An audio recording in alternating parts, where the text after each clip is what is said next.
now. Is it on? It's on. We're on. Hi, I thought I had everybody. 7 more minutes of prep time. Oh, I'm so sorry. Are you screaming? Do you need 7 more minutes? Oh, no. Andrea froze. She did need 7 more minutes. Well, hi, everybody. This is Rachel. You are watching the introduction to the first official episode of my new segment on Fridays, Bitch Brunch.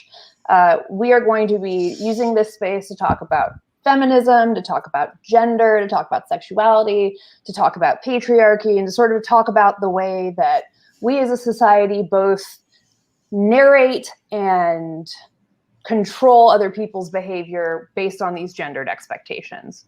I am Rachel, Reach Rachel Khan on Twitter. I have today with me co-host Andrea. What's your Twitch stream? I don't have a Twitch stream. I don't stream on Twitch. Okay, YouTube? My YouTube is Cyberdemon531, There we go. professional YouTuber. That's right. We also have today our guest Vante. She is a designer. She's a good friend of mine. And we have friend of the show and frequent guest John Levitt. He is a writer. He's an illustrator. He's everywhere. They're all fabulous. And today in particular, we're going to talk about Cardi B because we will never forget our not safe for wonks roots. I'm sure y'all have heard her name in the news a lot recently. You know, we obviously in the Not Safe family worship the ground she walks on because she is the queen goddess of all things. But some people are kind of mad that she had the audacity to discuss sexual pleasure openly as a woman. And that is where we landed today. We are talking, of course, about WAP, the wet ass pussy, and the general way that has been received in discourse. And at first, why I thought this was a slur because I heard it without the spelling. I was very offended as an Italian American.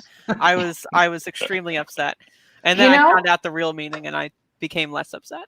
Yeah, first they came for the Jews, and then they came for the Italian Americans. Yeah, well, so what's everybody's broad takes? I want to hear from y'all more than from me. We'll start with John because you're directly below me. I have I'm generally like neutral. Yes, it's a great song, but it was the thing that stuck in my head were people using it, the people like on Twitter immediately twisting it for like liberal democratic election things. Like, what is the exact opposite of sexual pleasure?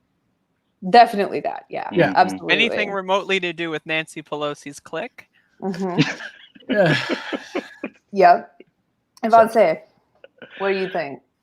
So I am all about anything that is that's going to equalize the expression of sexual pleasure between men and women.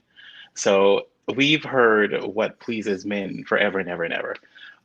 We're taught that forever and ever and ever. We're taught to bow to the fetishistic needs of men. We're taught to bow to everything that men need. So I love anything that will amplify, well, what does a woman need? What pleases women? What pleases this? So I think the most interesting thing about the response to this is that how in your face and unapologetic it expresses economic and sexual empowerment from that feminine perspective. Yeah. And it's not necessarily something you might immediately think of tying together, that like economic and sexual empowerment would be, one and the same. Why don't you go a little bit more into why you're connecting those dots? I connect those dots because the economics within the lyrics themselves are so, and within hip hop, that's relevant. Economics is a prevailing theme in hip hop culture, necessarily. So when we talk about economics in regards to women of color, we can't not talk about that in the same essay that we talk about sexuality, because it's wrapped up in it. Right. Well, and we know that Cardi B came from, a lower economic tier than she currently resides. And she is one of those cases where somebody actually was able to successfully climb up in the class ladder, which isn't very common at all. Exactly. I know I have seen predominantly white feminists, so brace for impact, a lot of white feminists talking about the pornification of sexual identity. And there are some people who are, I'm going to go ahead and say, like, anti-sex worker and not doing a great job, who are very, very angry that Cardi B is so overtly sexual that she's using language that describes sort of a degree of consensual violence, right? Like when we talk about, like really like deep oral sex, when she's talking about, I want you to touch the thing that swings at the back of my throat. Like that's talking about like a very male-oriented pleasure position in terms of like where the penis is, right? Or, penis having oriented, but conventionally male.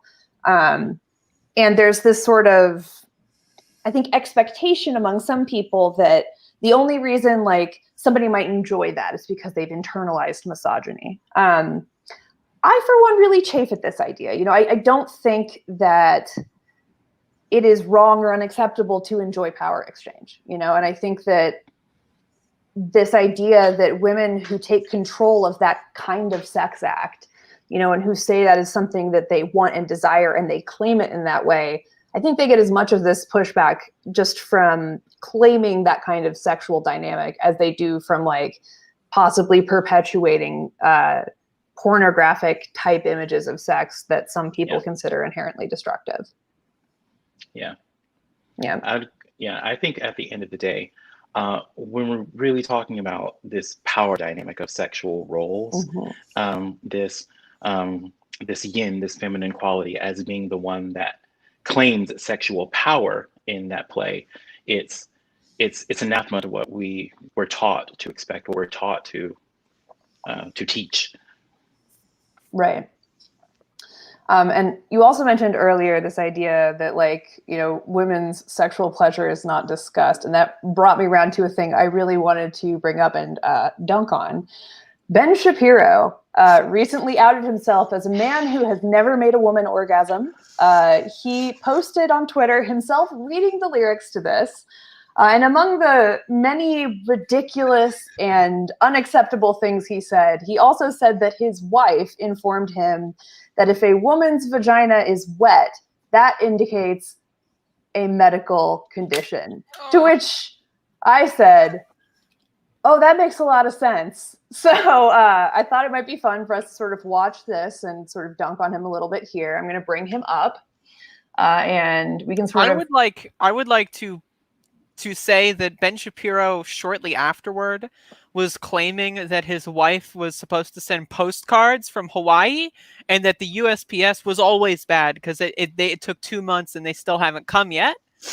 And I think that is on the list of things that Ben Shapiro has been involved with that haven't come yet as well. Yeah, I think that there are a lot of things that have not come because of Ben Shapiro. A lot of people, a lot of important documents. Me in particular. Anyway, we'll just play Stop, I Have Shit to Talk.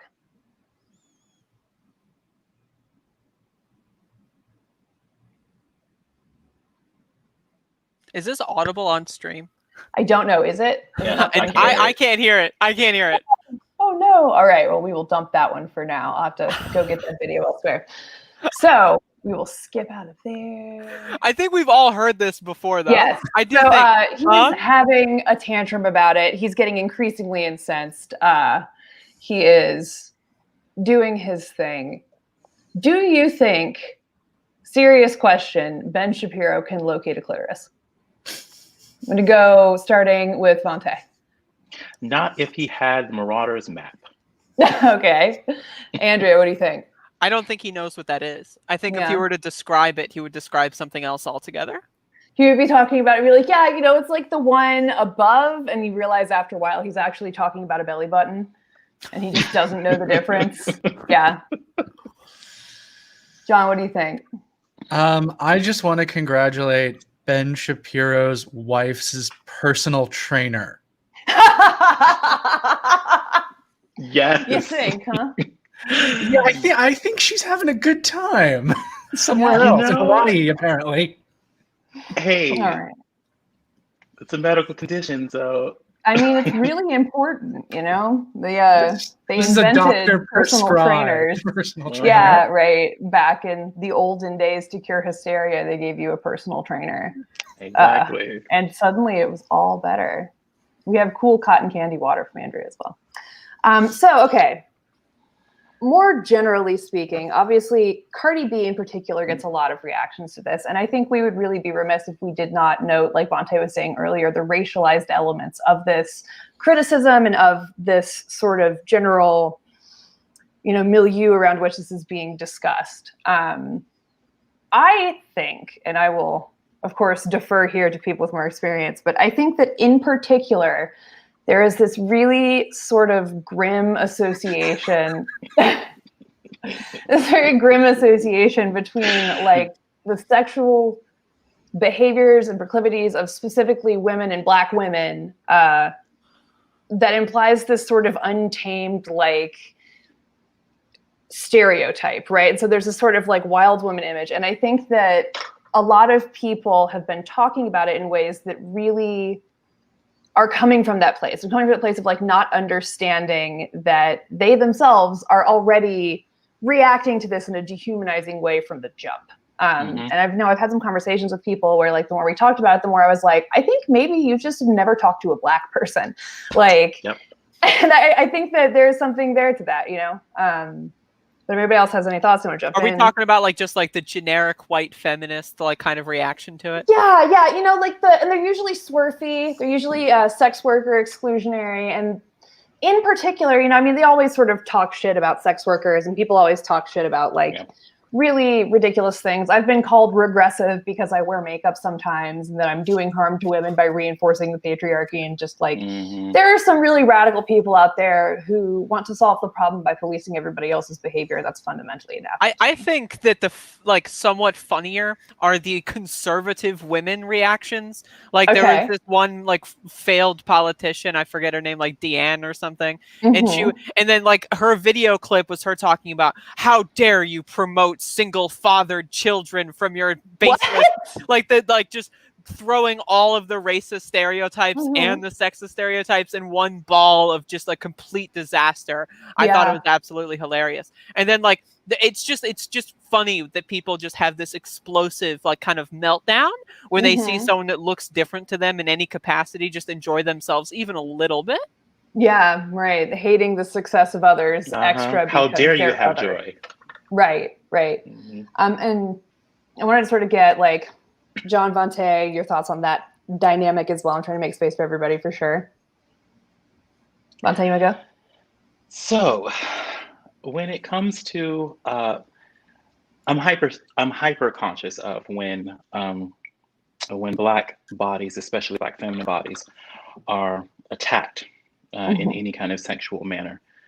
Because of course, with the history of Africans in America, we have to be very conscious of the treatment of Black bodies and the lack of agency for those bodies. So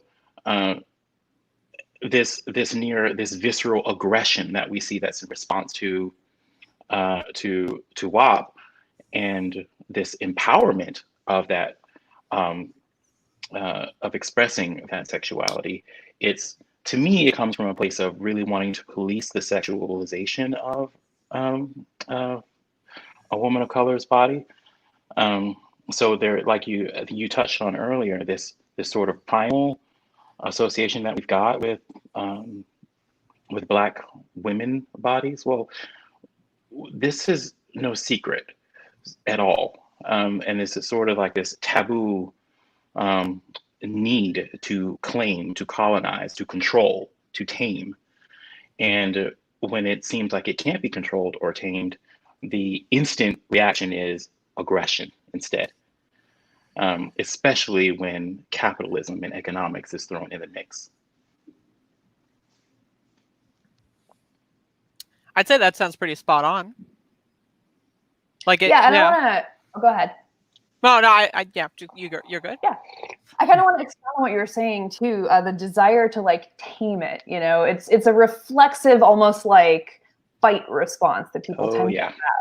And I am sure there are women watching this who are white who are like, yeah, I kind of get that. But there's this extra layer to it, where it's like, yes, like I know what it is to have my body policed, but this extra layer of this like history, of the subjugation, it really, I think, makes it something that is greater than either of them separately. And that's sort of like the, Kimberly Crenshaw intersectional conceptualization of it, right? That like you can have these multiple axes of pressure on a person based on their political identities, and depending on the day, the context, they might end up under way more pressure overall than even any one of those individually would have done, or if you just put them together as the sum of their parts.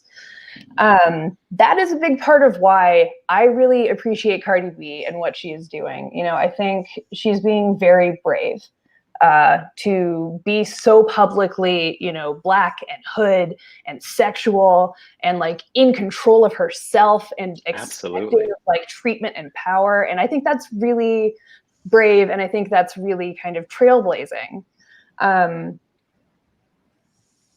And also, there's this interesting dynamic with capitalism that you brought up, where, you know, the song itself was written by like a lot of dudes. There's like 3 men on that track. The producers were a lot of men.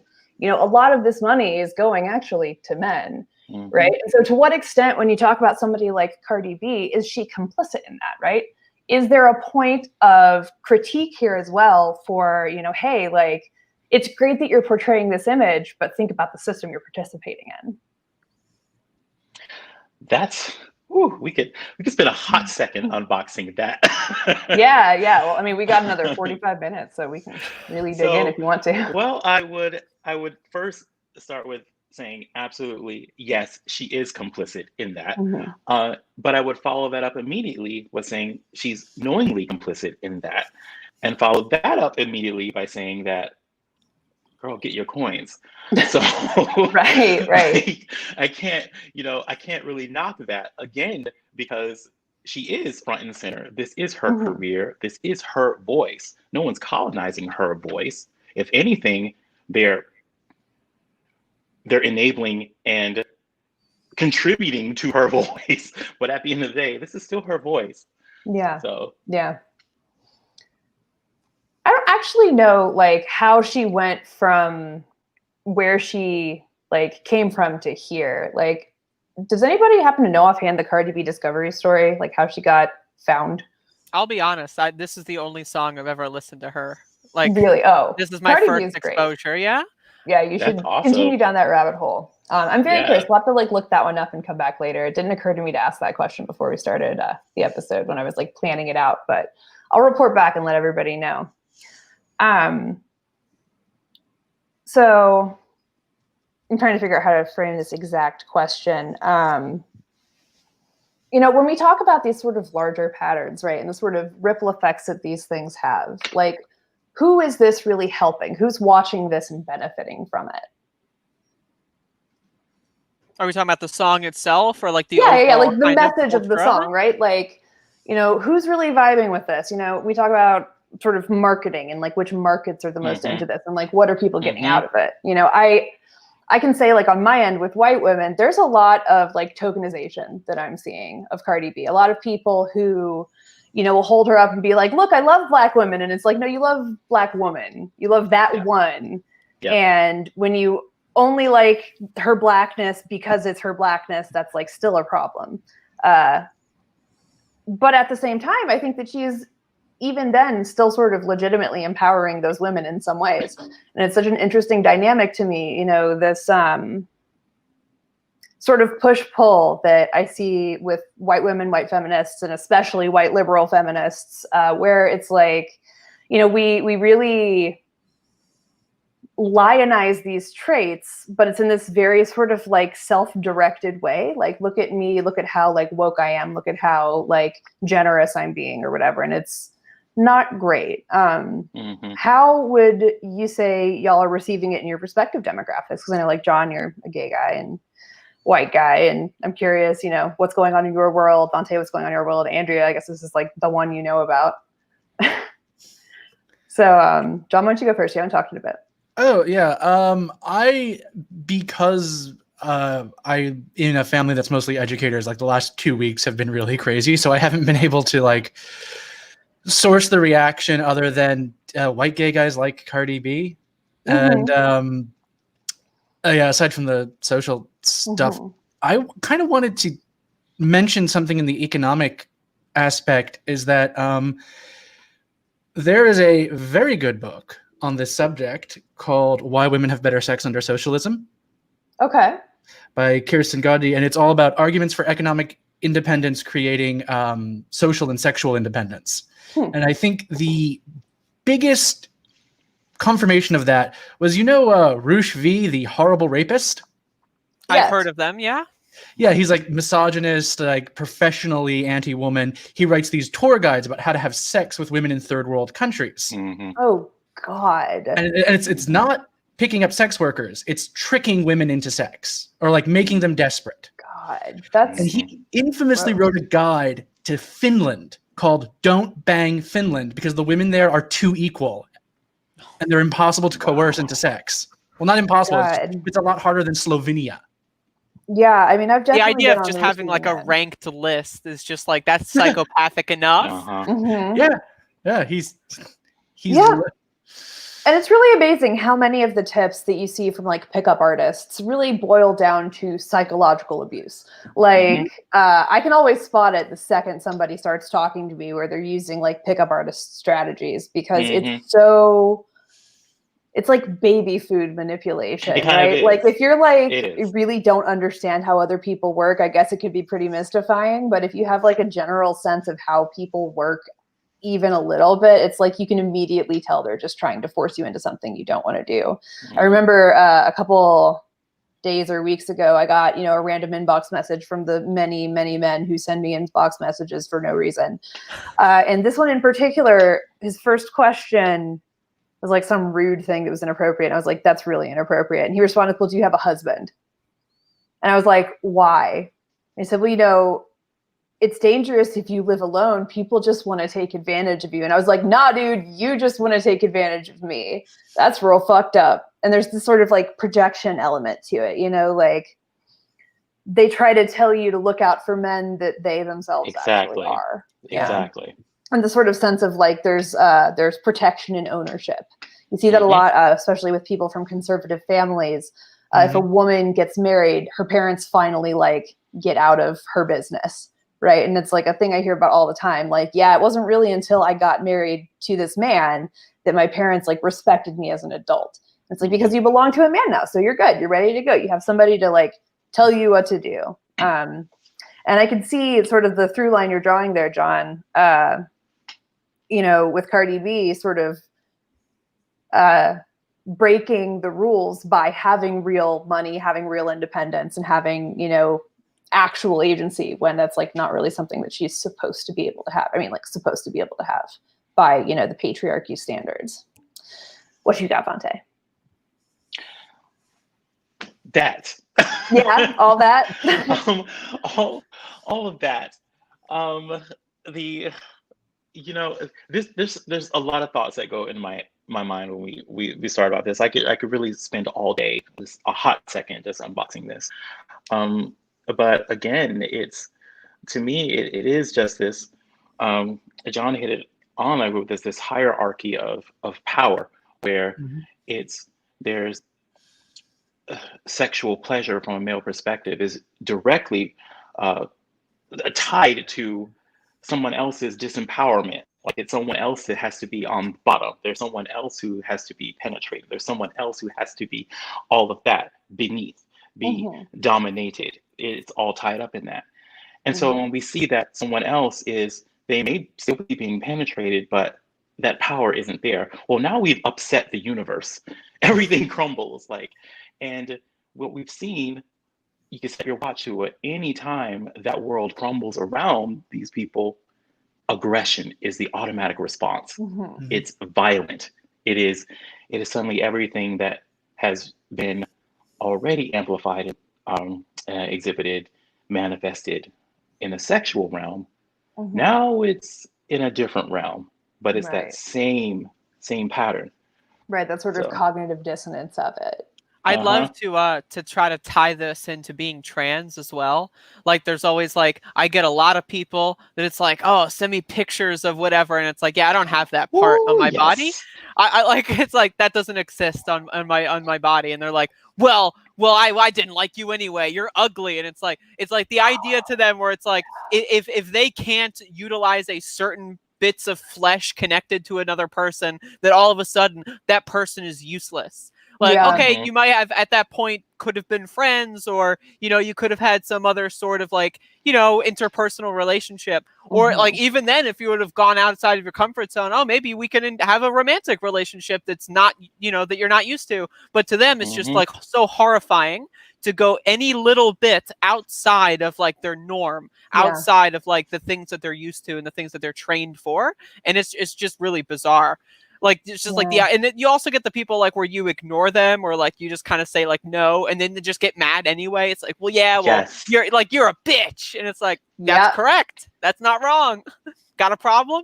And we're I really love just making fun of them. Like, I like when you make fun of these people, it totally disempowers them, like, and just makes them like just look like confused, angry, like children, and it's just hilarious.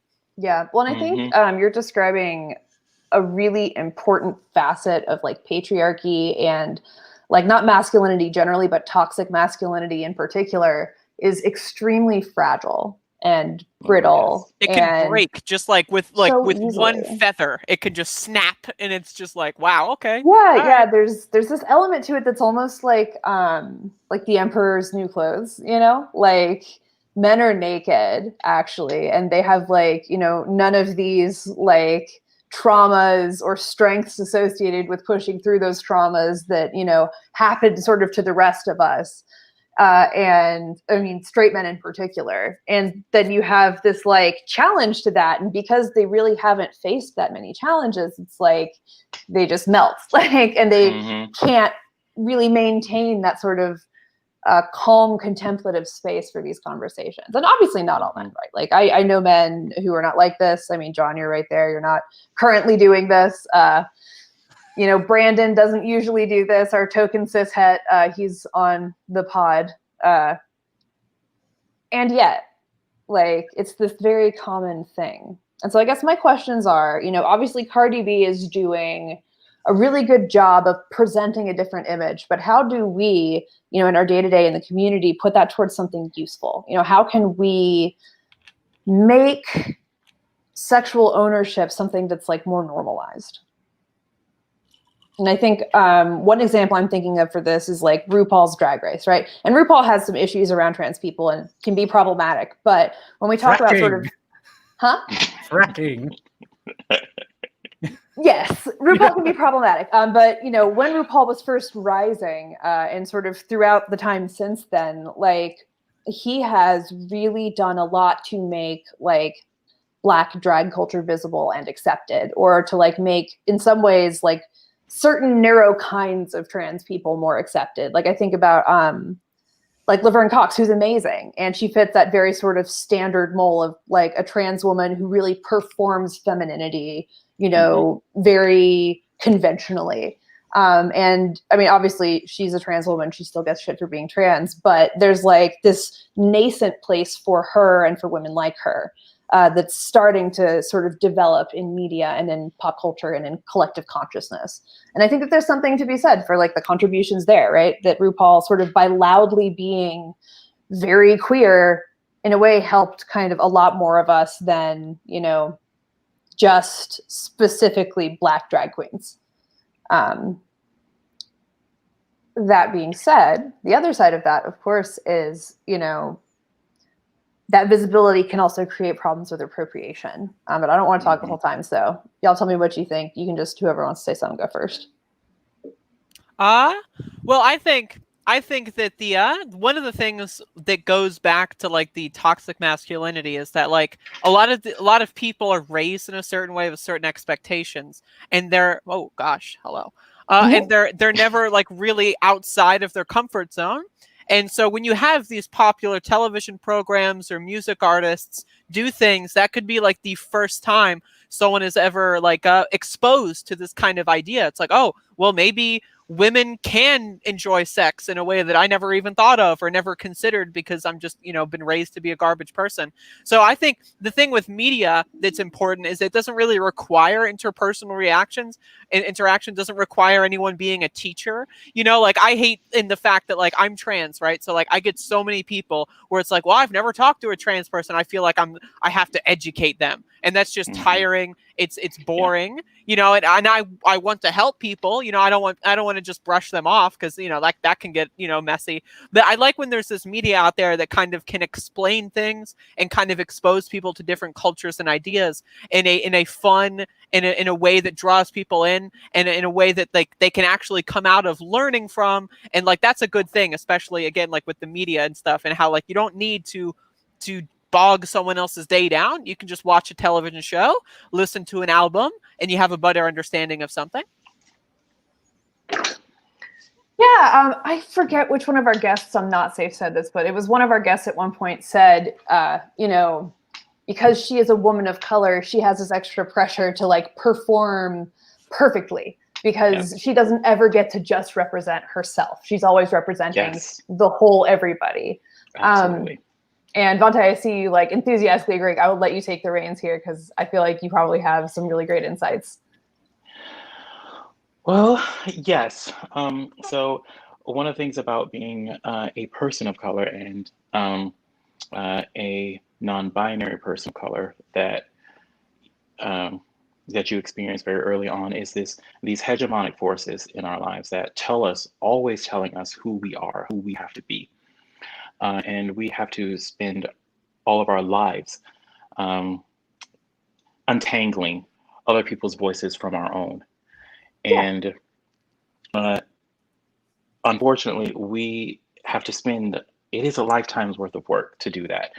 And from in the venue, in the platform on which Cardi B has as a performer, it's well before she even got catapulted into success.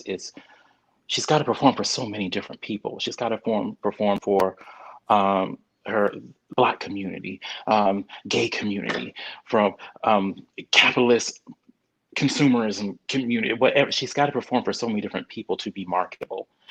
And somewhere along the line, if we're not always have our compass calibrated to what our own voice sounds like, it gets lost. And that is a pressure that I think a lot of people who exist in fringe circles can relate to. Yeah, when you say fringe circles, do you mean like queer circles and other like circles, sort of minority circles and that exactly. kind of? Yeah. Exactly. Okay, cool. You mentioned hegemonic, and I want to make sure that people who might not know what that means know what you're talking about. Do you want to give some few examples of like hegemony as relates to this, or just sort of generally? Yeah. So when I use that expression, hegemonic forces, I'm talking about any force outside that exerting control, that's establishing some kind of border around us. Any kind of force that's wanting to put us in that box. The hegemonic force is both the distributor of that box and the box itself. So as an example, a hegemonic force that I experienced growing up, when I was really getting to know what queer meant for me and how I identified with that term, I called it the queer eye for the straight guy hegemony. And what that meant for me was when, and I think it first aired on Bravo, the first iteration of the show. And what do we have? This cast. We had a cast of what was quickly going to become the queer as folk idea of what gay looked like. And all of a sudden, there was all this pressure from the outside to be all these things that gay meant. You have to be tasteful, educated, warm, authentic, embracing. You have to be all of stylish, hygienic, fabulous, wealthy, affluent. And you have to somehow impart all of this onto the world of not gay. And all of a sudden I noticed around me, being, this artsy gay person, that people all of a sudden had a lot of expectations on me. So on top of being like a queer person in the South at the time, and a, a person of color in the South at the time, there's all this other stuff now. Like now people expect things. They expect my voice, they expect my education, they expect my taste, they expect my style, they expect all this stuff. So that's an example of a hegemonic force that I felt that was really trying to inform my identity. Yeah, and I think this pressure exists for everybody. We have these archetypes and these ideas of different kinds of people. We have ideas of what gay looks like, of what trans looks like, of what woman looks like, of what man looks like, for that matter, what adult or child or elder looks like. We have all of these sort of stories that we tell each other about ourselves, and stories we tell ourselves about ourselves. And when you are constantly fed a certain narrative about how you should be, how you're expected to be, like, we know not only do you eventually internalize that just like from practical experience, but also we have actual scientific data on it. There is this concept called the stereotype threat. And if you remind a person of stereotypes about them right before they perform a task that relates to that stereotype, they will conform to the stereotype even when they're actively trying not to. Because, when you don't think about pink elephants, you're still thinking about pink elephants, right? Yeah, one of the things about it is like especially in English, like with the English speaking like language, like people have this obsession with putting everything in a very easily and neatly identifiable box. Like, a lot of people say you're either man, you're woman. And if you're man, you do this and you do that and that. And if you're woman, you do this and that and that. And so that's why like trans people, like just like, for example, they break people's minds because it's like, okay, well, I don't know what box you're in, therefore I can't have a conversation with you. Like, right. I have so many people like being out and about. I barely mention the fact that I'm trans unless it's contextually relevant. And so I get so many people out there, like in my comments, it's like, are you a woman trying to be a man? You should cut your hair if you want to do that. It's like, well, no, that's not. And what does that have to do with the United States Postal Service? Like, it's like, but these people won't listen to anyone talk unless they can like identify their entire like life story based on like, okay, this person is this, therefore they must have done this and this and this. And it's just like weird. Like, that's why you need to break out of this kind of thinking of like every single person is like a neatly organizable box, or a set of boxes that, oh, if you're, white and a woman, then automatically everything about you is this, when that, that's not always the case and stuff like that. So it's like, that's one of the things that we have to like kind of stress more is that like, yeah, the labels are good. They can be useful, but it's like kind of like a double-edged sword. Is when you use a lot of these labels, people start to get like, oh, well, I saw that gay person on TV and they behaved like that, so that means all gay people are like that. I don't know. We need to find a way to explore this type of educational thinking and analysis without kind of feeding into or making new stereotypes and stuff like that. Yeah, so there's this concept called Hofstadter's strange loops. And I think it actually is a very useful way to understand like the way these narratives influence us. And I keep using the word narrative, and I know that maybe doesn't seem like intuitively the way that we might talk about identity.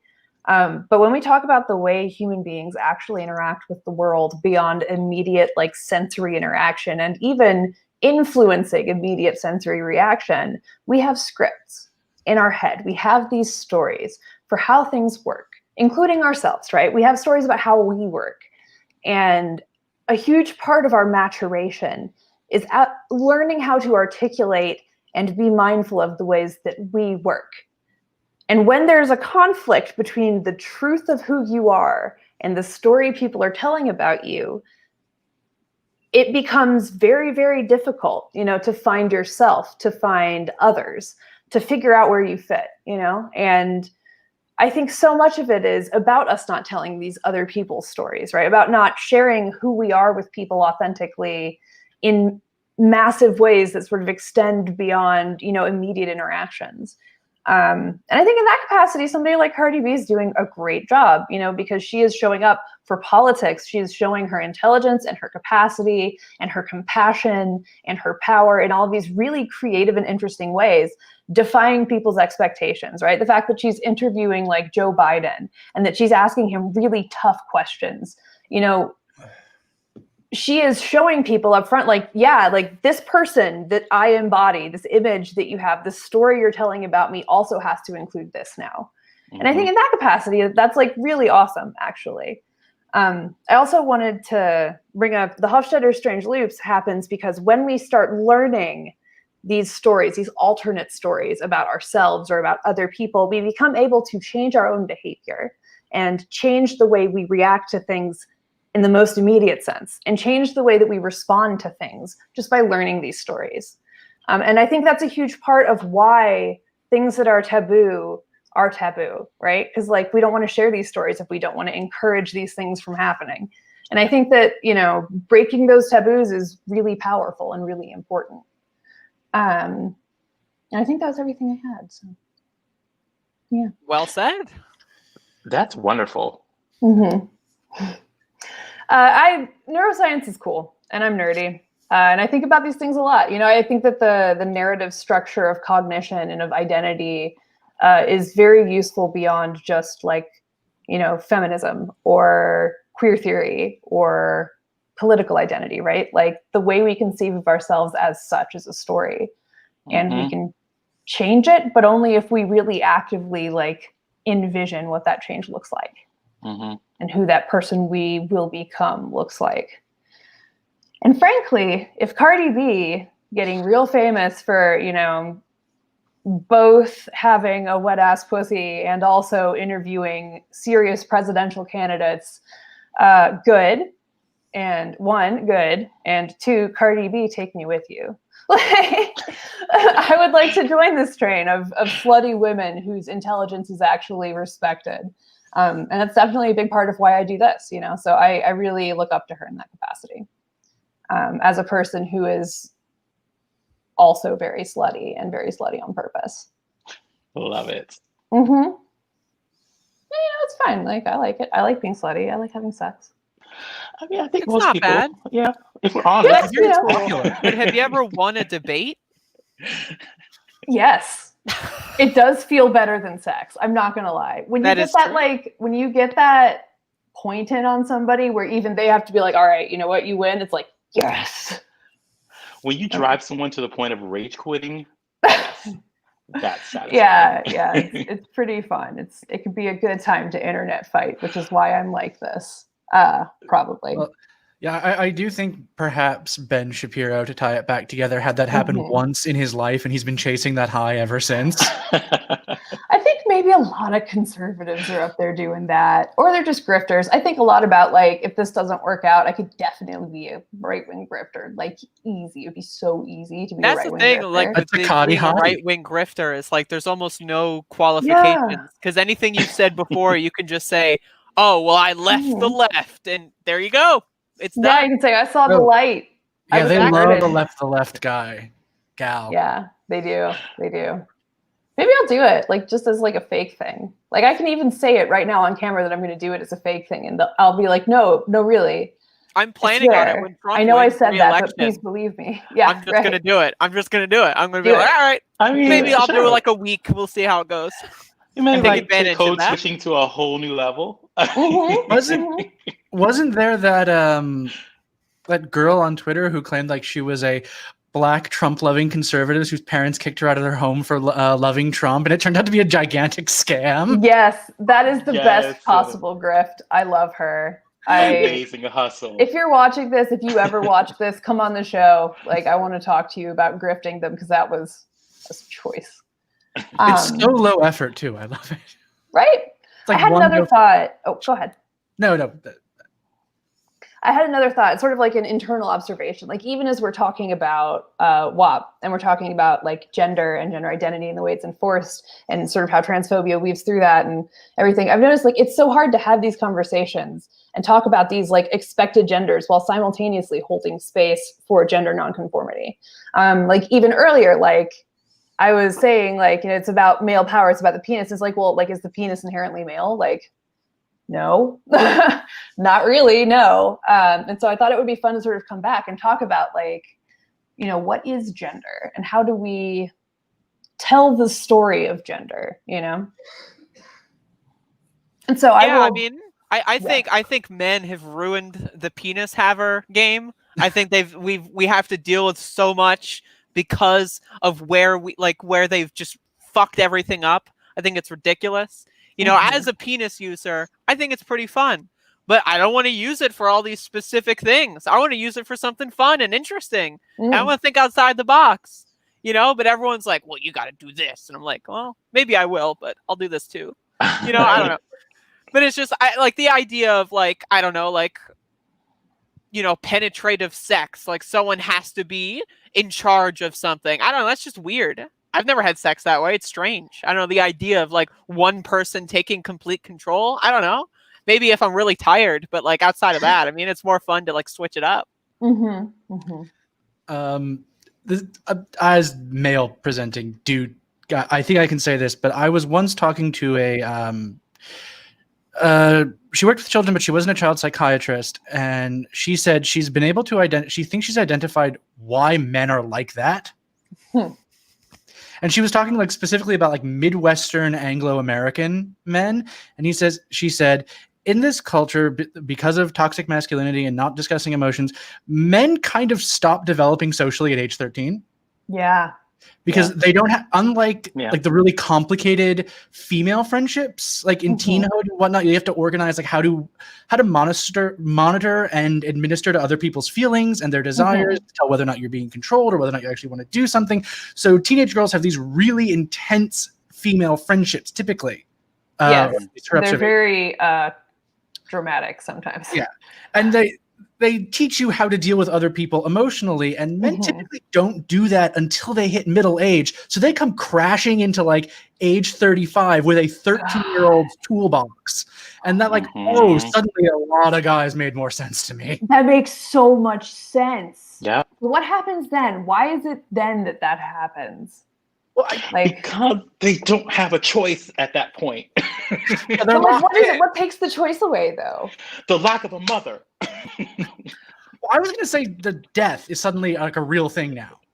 Because their mom dies. Yeah, okay, so y'all are saying the same thing. You know, I think that's kind of... We're all Freudians. That's fucking valid. I can think about a lot of different relationships I was in with cis men that sort of boiled down to they wanted me to be their mom. Or, like, to do all of the emotional work for them. And it's like, I can't even be that mad at them. Like, it's really exhausting and it's terrible. But I think about, like, what it was like to be in that emotional place and have that level of control of myself when I was, like, 13. And I'm like, God, that was miserable. I was so unhappy so much of the time. I was, like, always mad. And, like, I broke things that I liked, you know, like, broke toys that I liked, so to speak, because I was mad. And it's like, God, like... We talk a lot about, you know, the obvious ways that patriarchy hurts, you know, non-cis men. But I do think that it's important to acknowledge and, like, hold space for the trauma that men themselves go through. You know, because they it's have not to like live their whole lives, like, being, like, 1/10 of a person. Yeah. You know, like, that sucks. Yeah, and like, they're so punished for expressing pain or for expressing, like, vulnerability, you know? And if you're getting the shit kicked out of you all the time, like, no wonder men are like this. It kind of makes sense. Yeah. And it's also tying into the conversation about representation and media being there that shows different types of people, different ways of living, different options available to you. Like, suddenly you can say, like, look, you don't have to be this one thing. You can be, like, 50 different things, and they're all equally valid. Yeah, narrative, that personal narrative. Yeah. Like, I sometimes question, like, the value of art and narrative in affecting politics, but I think on the cultural, personal level, like, that's what art is for. Yeah, I think one of the things art is for. It's one of the coolest things about art, right? Is that sort of moment between artist and observer where, like, the artist is trying to share something of themselves and the observer catches some or all of, or even none of it, you know? That exchange is very cool. Vontae, you look like you were about to say something. I would love to add that, so that this, I did. You went to that narrative, and I love that. As a writer, we have to understand that narrative is so important. Um, and when it comes to informing like our own inner voice, our internal narrative is really important, and what informs that narrative. And in binary culture, when we use our bodies as part of the thing that informs that narrative, and in some cases, that's the foundational thing that informs that narrative. Um, it can be earth shattering when get this other idea that, well, what if the body doesn't inform the narrative? What if Yeah. there's something else that informs the narrative? What if your voice informs the narrative and not your body? So that is, I think that's incredible. And I think that's still an alien concept for us. So I want that to not be an alien concept. I want that to just be accepted as the gospel.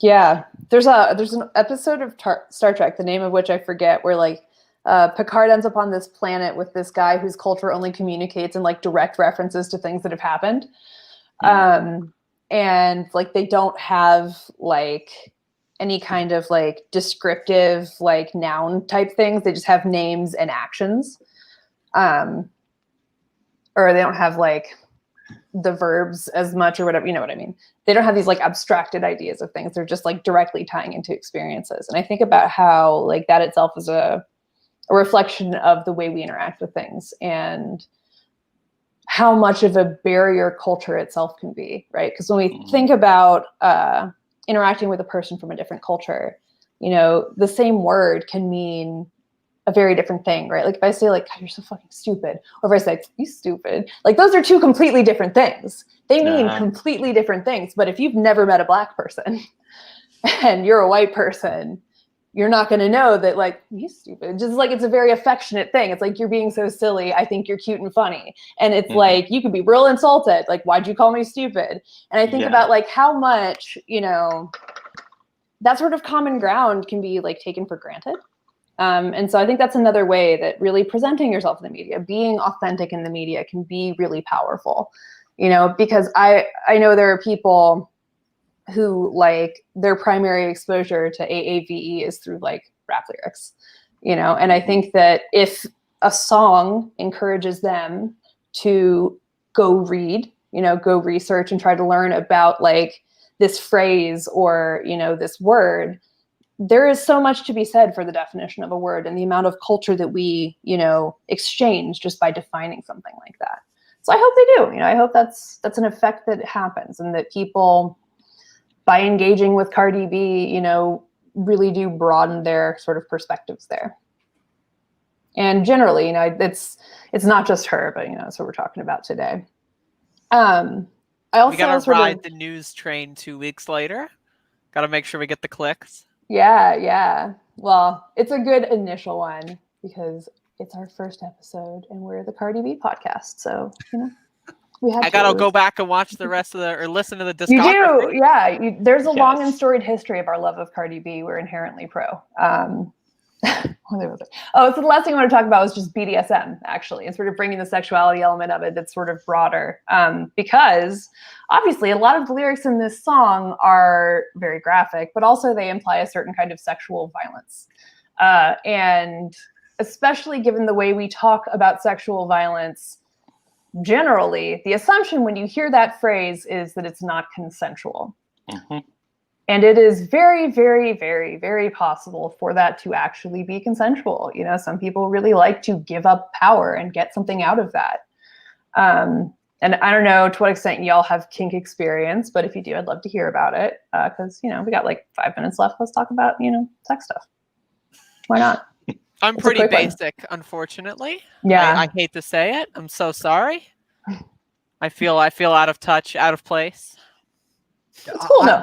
I made the mistake of spending my 20s working in New York City nightlife, so it's like it's been burned out of me. You just have none left. It's like, wow, you know what I really want to do? Hold hands in the park. Yeah. It's not all the way burned out of me. But I will say, full disclosure, I have never in my life been with a man that has identified as gay. So they have all identified as either straight or bisexual. But not a single one of them has identified as gay. But every single one of them, 100% of them, identified behind closed doors in the boudoir as bottoms. Every single one. So, and that's one of the things that gravitates them to me. There's an element of power and role reversal that they're already projecting onto me, coming out of the gate, already are. And so most of them do like an element of constraint, of pain, constraint, consensual, of course, and but that's what they want. But it's taboo, and they will never admit it. That's so funny. I get a lot of similar things. Doesn't this tie into the toxic masculinity patriarchy thing? Like when you have to constantly present that thing and constantly be the one in control, it's like you need a release. And it's going to come out somewhere. Yeah, well, it's like that running joke, like fellas is having sex with a woman gay. Like you can swing anything as gay if you try really hard. Like, and I think that, we're talking about, again, taboos and like sexual taboos. Generally talking about sex is taboo. Like talking about BDSM is taboo. We're being taboo as fuck just by having this conversation. Is spanking BDSM? Yes.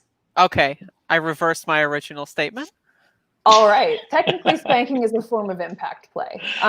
Impact play? All right, tell me more.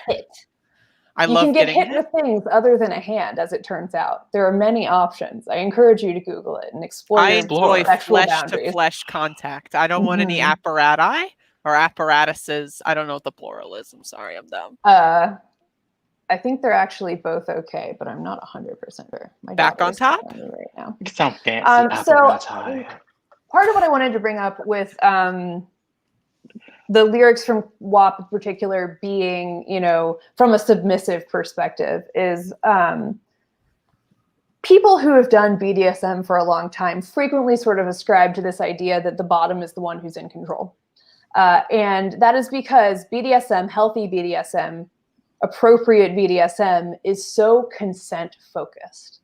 Right. And so even when a person is in the dominant position, even when they're like doing the masochistic act or, the dominant act, or they're topping in whatever capacity, like the ultimate power lies with the person who says no and it stops. And in a similar light, that kind of dynamic can be, for a lot of people, myself included, really therapeutic. Because I've had a lot of sexual experiences that were not consensual or that were violent in ways I didn't consent to. And for me, there's a sort of freedom to it, to re-experiencing these traumatic moments in a way that I have power over. Yeah. And I think that's another thing. A lot of people who maybe haven't had those experiences, who haven't experienced sexual violence that was not consensual, might understand or not understand that sexual violence can be consensual and that it can be a liberatory act. And I think, if we're talking about Cardi B, about Cardi B's presence, about her experience, like we know she was a sex worker. We know what happens with sex workers. There's a lot of sexual violence there. It is a very dangerous job. And I expect, although I could not say for sure, that for her, this has been a healing thing, and that for her, really empowering herself this way has probably given her a lot of herself back. And I think if we can sort of leave it at one place, the key to all of this is just consent and acceptance. As with all things, this is what we should be focusing on, is other people's boundaries and accepting them and setting our own and expecting those to be accepted. Cardi B, we love you. You're fabulous. Please come on our show. Yes, thank you. Jinx. Same wavelength. Please come on the show. I would love to talk to you about this and pick your brain. John, Vante, thanks for coming with us. Vante, do you want to, give your stuff you want to plug and tell people where they can find you and hear more of your wise words? My Instagram is @Renaissance. You can look me up, Vante Abrams. I am the senior designer for Darcy Interiors, Atlanta, Georgia, Los Angeles. You can follow Darcy Interiors at Darcy Interiors on Instagram. And yeah. Cool. John?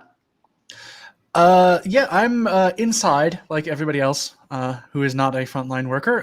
So I can be found at Levitt Alone on Twitter. Also, levitalone.com is my portfolio site. If you want to see my writing or my illustration or my political work, please hire me. Yes, good. Please give John a job. Andrea, you're fabulous. You're our co-host. It's official. It's officially, official. it's happened. Yes. I've taken over. Mm-hmm. This is now my program. We did I it. own this. Hell Thank yeah. you. I've conquered. Fabulous. And of course, I am Rachel at ReachRachelCon on Twitter. If you like the kind of work we do, if you like that there is a bitch on the internet who is willing to talk openly about sex and gender and capitalism and how these things intersect and how everything is big, weird stories, and you would like to see more of me, please become a patron, support the pod, support me, support the entire network of us at patreon.com/notsafe. We are, of course, Bitch Brunch, a Not Safe for Wonks production, and it was great to have you here. Bye-bye. Yeah. Thank you. Is it over yet? Every time.